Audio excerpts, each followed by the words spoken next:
Hi, everybody. Welcome to Active Self Protection Extra. Today, on another episode of John's Safe Queens, I have one of my hunting guns that has a fun story behind how I got it. It is my big game rifle. This is my deer and or elk rifle.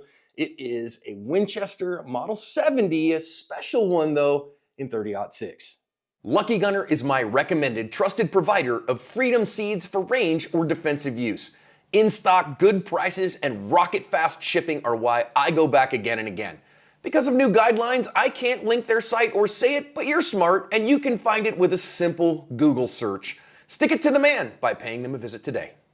So we don't show any hunting content really on Active Self Protection Extra. It's not really what we do, though I am an avid hunter. We just actually took a bunch of our sponsors and friends up pheasant hunting in South Dakota a couple of weeks ago. Had a blast doing that, super fun. And this is one of my hunting guns. Obviously not a pheasant gun. This is a Model 70 Winchester, which is a classic gun. They've been producing this since I think the 50s. This particular one was manufactured in 2003. And if you know these kinds of guns, you know this one is kind of special. But it's got a story, and I'm going to tell you that story. See, I bought this gun for $500, and I'm not joking about that. Now, that's not including the scope. The scope that's on it isn't anything super special. It's a Leupold 3-9 adjustable.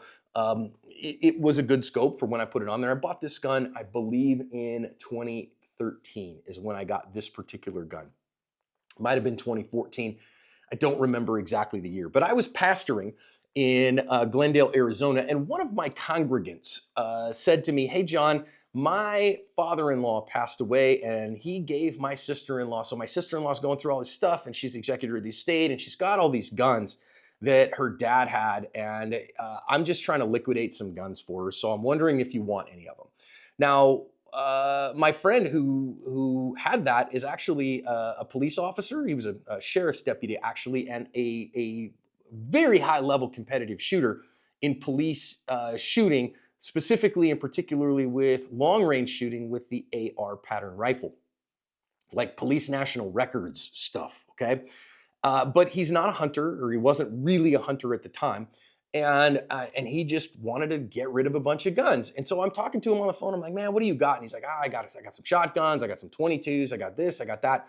And at the time, I had a Savage that was a synthetic stock Savage that was in 7 Rem mag that I was using as my big game gun. And if you've ever shot 7mm Remington Magnum, man, that thing kicks you like an angry elephant. Man, that gun is, that round in particular is mean. And probably bigger than you really need for things in Arizona where I hunt, right? So, biggest thing you're going to hunt here is an elk, which is a pretty big animal, but you're not going to get really 1,000-yard shots on elk here. So you might at some level, but for the most part, I mean, most of anything that I've seen here, you're either shooting them at a water tank at 60, 70 yards, or at most across a meadow at 300. And that's kind of, I'm used to hunting in the Coconino National Forest up here. For those of you who are Arizonans, 6A, 7, 8, those are kind of the areas that I'm used to hunting. And so I wanted something in 30-06, and he said, "Yeah, I've got this hunting rifle in .6. It's a wood-stocked .6, and it's a Winchester. It says it's a Model 70. So, okay, well, what do you want for it? And what do you want to get for it?" He goes, "How about, man, like $500? And I was like, "Yeah, sure, whatever." I just looked up Winchester Model 70 online, and I found a couple on Gunbroker that were like $700-800. And so I was like, well, I think they retail go $700 or $800. Is 500 enough? And he was like, "Yeah, man, 500 is plenty. Have a great day." Okay, cool, man. So actually, on Sunday at church, I brought this scope off of my old Savage that I had then turned around and sold to a young man who was looking to get into hunting for $500. So I had sold him that gun, which was a good deal on that Savage at the time for him too, and then gave my friend Phil this scope, asked him to mount it because, again, he was doing police shooting at long distances. He had the facilities and the equipment to do it. Gave him $500, gave him this scope. He mounted it. I went and picked it up a few days later in a case and just, "Hey, thanks, man, very much." And my pop, who is an avid hunter and a Vietnam vet, okay, so I call him Pop. His name's Norm. He actually isn't related to me by blood, but I call him Pop. I kind of have adopted him. And my kids call him Grandpa Norm. And I said, hey, Pop, I've got this 30-06. You want to take a look at it? He's like, yeah, John, bring it over. So I brought it over, again, still in the case, uncased it and opened it up. And he was like, oh, friend, you just got over on that guy. You won this one, John. And I was like, why? Whoa, that's a really nice rifle. Well, yeah, it is. And if you were to look very closely, I don't know that you're going to be able to see it on there at all. Probably not. But it says here, it doesn't say Model 70. It says Classic Super Grade on it. Okay, so this is not a Model 70. This is a Model 70 Super Grade. And it's on the Classic. So the Classic means that it is wood stocked and all those things. But the biggest things of the Super Grade is the highly polished bluing. It has a grade 5 or 6 walnut hand checkered stock. The end cap here is actually bison. And the feed action is butter. Okay, so it's a highly polished gun with a highly tuned trigger. This particular gun is not a $500 gun, and it's not a $600 or $700 gun either. It's actually on, I just looked them up on Gunbroker. If you can find this guy right here, again, kind of hard to find a 0.6 because a lot of people are shooting like 270 Winchester, those kinds of things.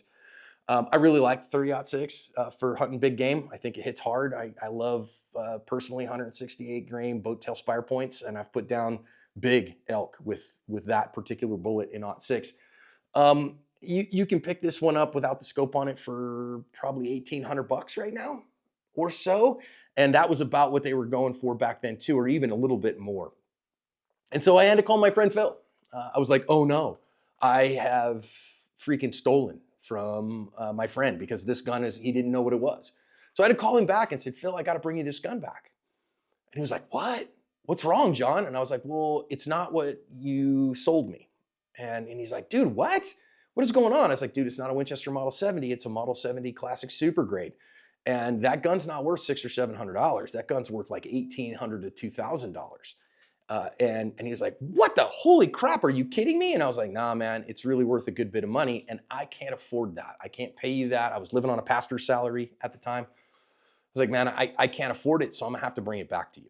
And he was like, well, what? Were you planning on selling it or something like that? I was like, no, man, look at this rifle. It's just a gorgeous, absolute gorgeous rifle. I was like, no, that's a family heirloom, man.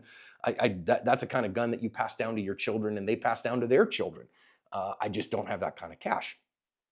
And he's like, all right, you promise me you're not going to just turn around and make some money on it? I was like, I mean, that's just not who I am. I'm a hunter, not a broker. And he's like, fine, I don't want to know anything about it. It's gone, it's yours. You already bought it. I don't want to know anything more about it. And that's kind of his personality. He's kind of a gruff, cop, just kind of gruff. And I was like, dude, I feel like your sister, your sister-in-law could have gotten a little bit more cash out of this. And he's like, she's got enough money out of this stuff and she's got enough other things and she's not worried about it. She just wanted me to get rid of him. I did what she asked me to do. It's your gun.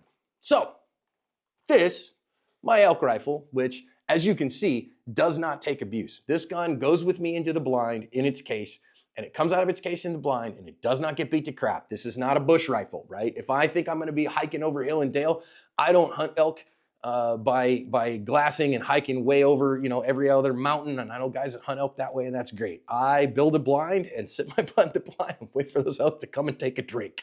Because first of all, I'm not hiking an elk, hundreds and hundreds of pounds of meat over hill and over dale. I'm too lazy for that. Secondly, I don't want to beat my rifle up, straight up. So this gun sits with me in the blind and has stayed beautiful for that. And it's kind of priceless to me because it's a family heirloom kind of gun. And I could sell it and make some money, I suppose, but I never will. Why? Because I promised my friend Phil I never would, because I got a heck of a deal on it. And therefore, it will pass down to my children, and if they ever have children, my grandchildren. So that's the story of my elk rifle. It's another one of my Save Queens. Now, I'm going to say that and say that, gosh, it's been gosh darn near, I think, 8 years since I hunted big game. So this guy has sat in the safe for a while. I don't know.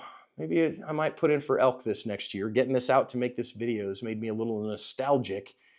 But I think my wife might murder me if I go hunt elk this year. So I'm not sure. What do you think? Let me know in the comments.